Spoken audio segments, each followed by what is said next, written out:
Hello folks, I am the Bibliotech Nerd, and welcome to Vintage Friday, where I review some shorter and hopefully older comics from the past, and break up the week with a small break from the longer videos. So today I'm going to be looking at Superman #1, The Origin of Superman. This short comic was created by Jerome Siegel and Joel Shuster. Now, the first two pages are the original origins for Superman. We have Krypton blowing up, and of course the ship flying off. We have the Kents stumbling upon the crash, and of course their eventual adoption of Kal-El. Then we have some small explanations about Kal-El's specific and unique powers that are attributed to being born on Krypton. Now, the interesting divergence is that the Kents die and Superman becomes a hero because of that. We of course can see the difference between that and modern versions where the Kents are still alive and still kicking. Now, the story is interesting as we start with Clark Kent attempting to get a job at the Daily Star. He overhears that a mob is attacking the county jail.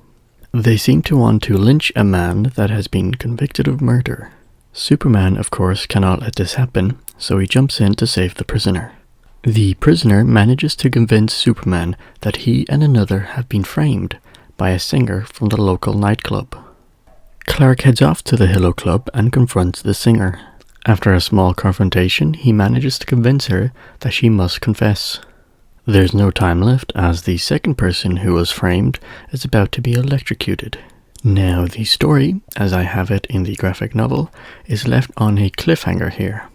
We do, though, of course, have 2 extra pages of the scientific explanations of Superman's amazing strength.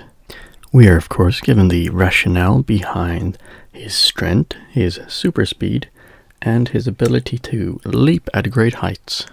This, of course, ends the short story of Superman #1. Now, story-wise, although it was very short and simplistic, the story was actually kind of interesting.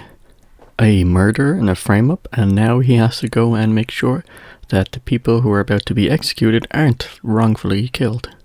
A second point is that the dialogue is absolutely hilarious.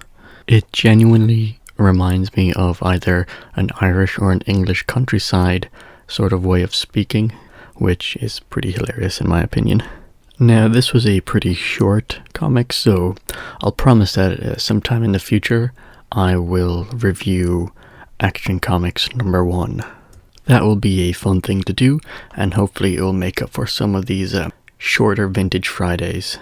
But for now, I hope you enjoyed this video. Let me know what you think. Next week I shall be starting on the Tower of Babel. So for now, like and subscribe, and I shall see you in the next video.